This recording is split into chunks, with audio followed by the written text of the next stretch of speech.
Jugando con bombas. Fecha de publicación 6 de octubre del 2013. Nombre del director y autor del guión, Bruno Traven. Título de la producción, Jugando con bombas. País de origen, México. Jugando con bombas es un cuento de la canasta de cuentos mexicanos que es un producto de la privilegiada visión de uno de los escritores más destacados del siglo XX, Bruno Travens, que fue un narrador que pudo entender e interpretar como nadie la realidad mexicana. Aunque Bruno Travens nació en Alemania en 1882 y murió en Ciudad de México en 1969, es considerado un escritor estadounidense. Es uno de los casos más singulares en la literatura contemporánea, ya que su biografía está llena de contradicciones y a pesar de los años que han transcurrido desde que murió, no ha sido posible aclarar su identidad. El cuento de Jugando con bombas se trata de un indio que se llama Natalio. Él conoce a 3 chicas que le llaman mucho la atención y que por ello intenta conseguir dinero para presentarse hacia el padre y poder pedirle una de sus hijas.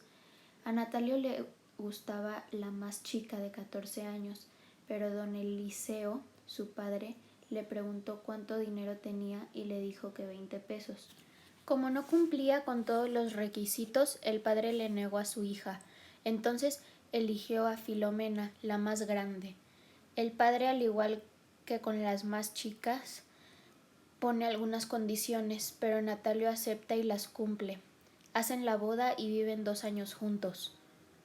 Después de eso, Filomena conoce a otro hombre y la conquista. Un día Natalio llega a su casa y se da cuenta de que ella se fue y se llevó todas las cosas que él le había comprado.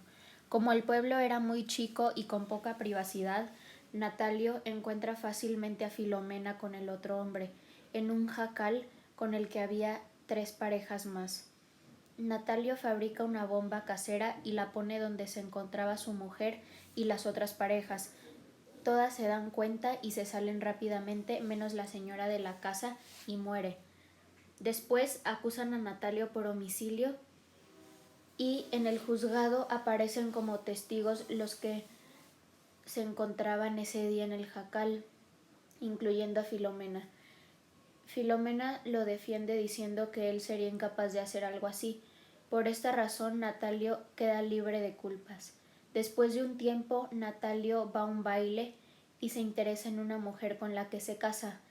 Después, en su casa aparece una bomba. La mujer sale corriendo, pero a él no le da tiempo y muere. El matrimonio Arnolfi. Fecha de publicación o realización 1434.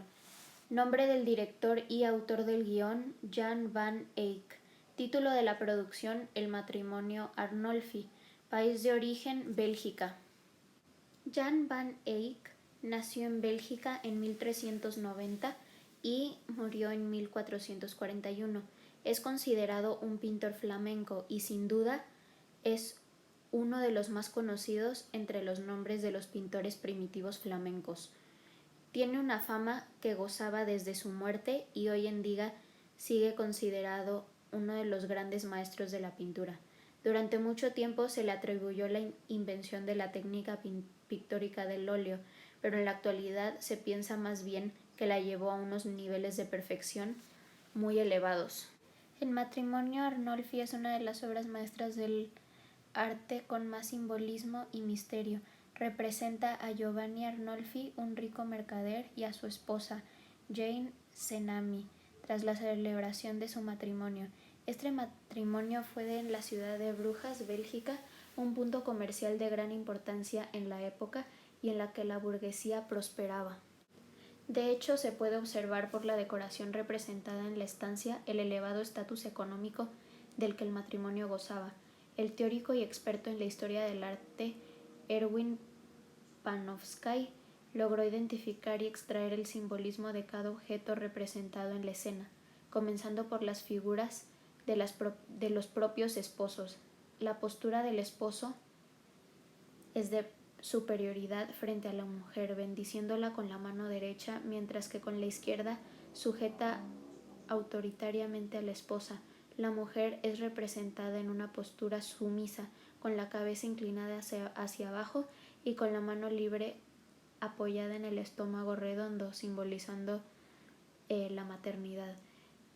Estos entre muchos otros elementos que simbolizan estatus económico, amor y pureza. En cada una de las obras se puede encontrar un tema en común, que es el matrimonio. Tanto como en una obra como en la otra, este tema predomina. Por un lado, Natalio, que se casa con una de las 3 hijas de una familia, y en el otro caso, que la obra en general se trata del matrimonio Arnolfini, que trata de un matrimonio donde una de sus características, a diferencia de la otra, es el estatus económico. Por un lado, en el cuento, el matrimonio cobra un papel muy importante, ya que Natalio trabaja duro para conseguirlo, ya que la época en la que toma lugar la obra era costumbre que se le pidiera al padre de familia casarse con su hija y se debería cumplir varios requisitos para que el padre aceptara. Por otro lado, este mismo tema causa el conflicto del cuento, en el que por cuestiones de celos y enojo se causan consecuencias graves.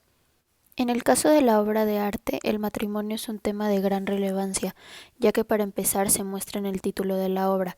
La obra se engloba en este tema, ya que la descripción y diégesis se resume en esta palabra.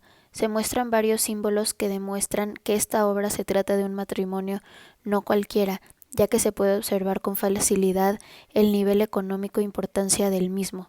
Se puede concluir que se trata a su vez de un matrimonio donde se unen familias importantes en el país en el que se llevó a cabo. Además, existen muchos otros factores que se pueden describir gracias a los detalles y perfección del cuadro. Aunque en las dos obras hablan del mismo tema, existen diferencias y semejanzas que las distinguen. Empezando por el cuento, el matrimonio es uno de los temas principales que, a diferencia del cuadro, no describe ningún tipo de posición económica importante.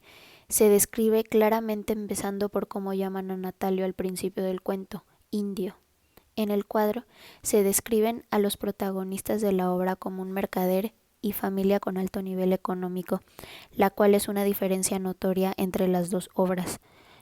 Por otro lado, el tema de la discreción juega un papel muy importante, ya que por el lado del cuento el matrimonio se celebra con fiesta en la que se invita al pueblo con la finalidad de que se enteren.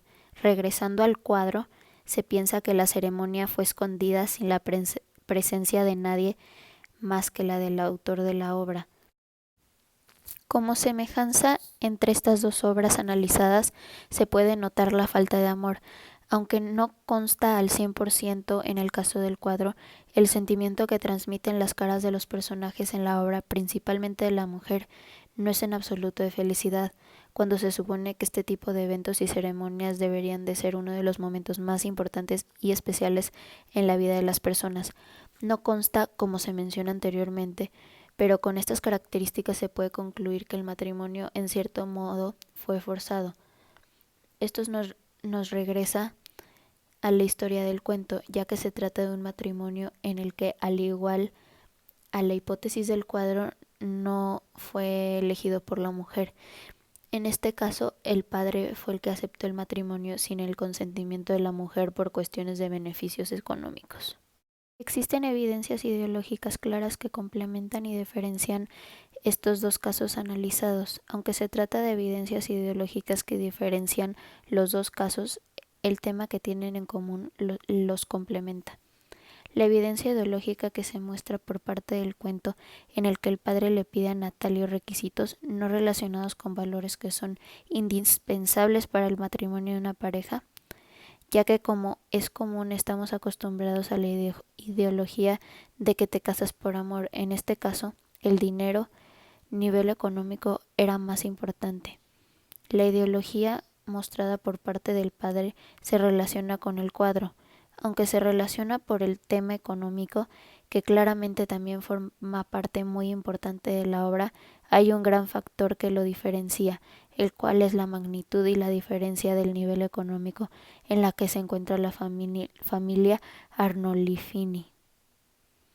Se resalta desde la imagen del cuadro el poder y nivel económico que tienen, a diferencia de la narración de las condiciones en las que se encuentran descritos el cuento. Se pueden encontrar en el cuento varios acontecimientos que van de la mano de consecuencias, empezando por el tema de falta de amor en el matrimonio. Este detalle causa que Filomena se vaya con otro hombre. Este suceso tiene como consecuencia que Natalio, por celos y enojo, hiciera una bomba que mató a una mujer que no tenía nada que ver con el problema directamente. La misma falta de amor por el lado de la segunda obra hace que el espectador note por la expresión de la cara de los personajes la falta de lo mismo y como consecuencia cambiar el sentido y ambiente general total de la obra en sí.